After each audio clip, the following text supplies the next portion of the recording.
Hi hello friends, எல்லாம் எப்படி இருக்கீங்க?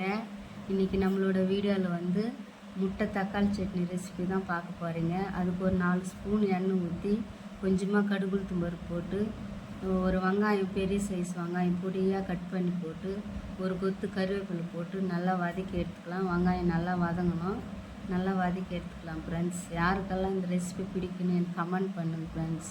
பக்கத்துலேயே சாதம் ஒரு கிளாஸ் போட்டு வெந்துன்னு இருக்குது. அது கேரி இருக்குதான்.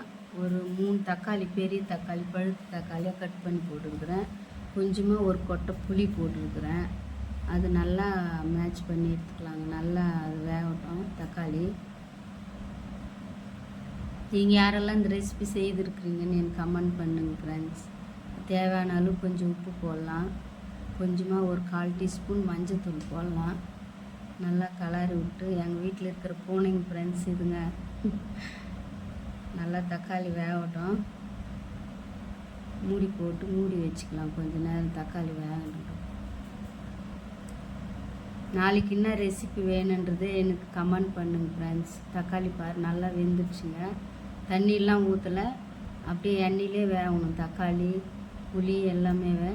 ஒரு ஸ்பூன் மிளகாத்தூள், 1/2 ஸ்பூன் வந்து தனியாத்தூள் போட்டு நல்லா கிண்டி எடுத்துக்கலாம். ஒரே ஒரு முட்டை உடச்சி, அவ்வளோதான். அப்படியே மூடி வச்சிடலாம் ஃப்ரெண்ட்ஸ். கலக்காதுங்க, அப்படியே மூடி வச்சிடணும். அதுக்குள்ளே சாதம் வெந்துடுச்சு, சாதத்தை வச்சு எடுத்துக்கலாம். காலையில் டைம் ஆயிடுச்சு, கேரி இருக்குது, அவசரமாக செஞ்சுன்னு இருக்கிறேன் நான். பாருங்கள், அப்படியே அந்த மஞ்சள் கருவு அப்படியே திருப்பி போட்டுக்கலாம் ஃப்ரெண்ட்ஸ். நல்லா வேகட்டும். ஆமாம், அவ்வளோதான். நல்லா கிண்டி விட்டால் சூப்பராக இட்லி தோசைக்கெல்லாம் கூட சூப்பராக இருக்கும் ஃப்ரெண்ட்ஸ். இந்த தக்காளி சட்னி சுட சாப்பாட்டுக்கும் நல்லாயிருக்கும். எங்கள் சேனல் பிடிச்சிருந்தா கமெண்ட் பண்ணுங்கள். ஓகே, பாய்.